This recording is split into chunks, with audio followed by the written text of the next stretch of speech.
set, go. Tayo'y magbongo-bongo. Bongo-bongo. Bongo-bongo. Magbongo-bongo na. Magbongo-bongo. Bongo-bongo. Balik po tayo mga kaibigan, nandito sa tinatakayo natin at sa tid sa inyo. Hatid sa inyo ng Toyota Fortuner. Basta luxury car, Toyota Fortuner. Noong Martes mga kaibigan, inimbitan ho tayo ng Mayor's Liga dyan ho sa Manila Hotel.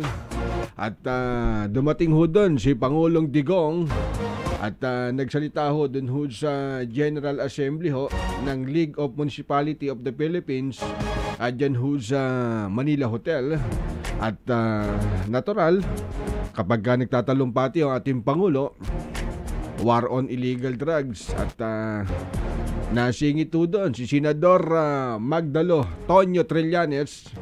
At nagsalita ho si President Digong na ipapasubwena ho ni Pangulong Digong yung ina ho o yung magulang ho ni Antonio Trillanes na si Ginang Estelita Trillanes. So mga kaibigan, pero ang sabi ho ng Pangulo, dadaan muna ho yan sa korte ho at kumbaga meron hong power, meron hong power ho, contempt power na kinakailangan magtungo muna ho sa korte. Ngayon, ang tanong ho nito, pag-uusapan na naman ho to dahil kapag ka ho si Trillanes yung mga kaibigan, matagal na ho na nahimik ho yung mama eh.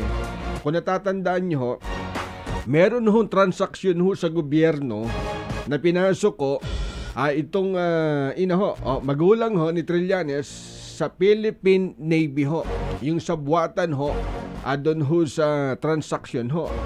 Naturalmente, meron hong A1 info ang ating Pangulo na meron hong anomalya o sinasabing korupsyon. Mabigat ho nito, umapila ho si Trillanes at naikiusap po na wag na raw hong isama ho sa gulo yung kanyang ina na nakakaranas daw ho ng Parkinson disease. O kumbaga may sakit na ho. 84 years old na nga ho eh. Ang problema ho dito, personal na ho yung atake ng ating Pangulo at sinasabing abay sumobra na daw ho sa kapangyarihan. Itong si Magdalo Trillanes. Antabayanan ho natin sa mga susunod abay gugulo na ho itong kaso na to o itong investigasyon na to sa nanay ho ni Trillanes. At malaman ho natin ano nga ba hong transaksyon dyan ho sa Philippine Navy. Sa oras na to, sinisikap po naming tawagan si Senador Antonio Trillanes para humakuha namin yung side ho nung mama. Magbabalik ko kami. Nasa social media ang labanan. Ang punot duloy matira ang matibay. Ang Targets on Air ay subok na. Broadcasting from Mega Manila.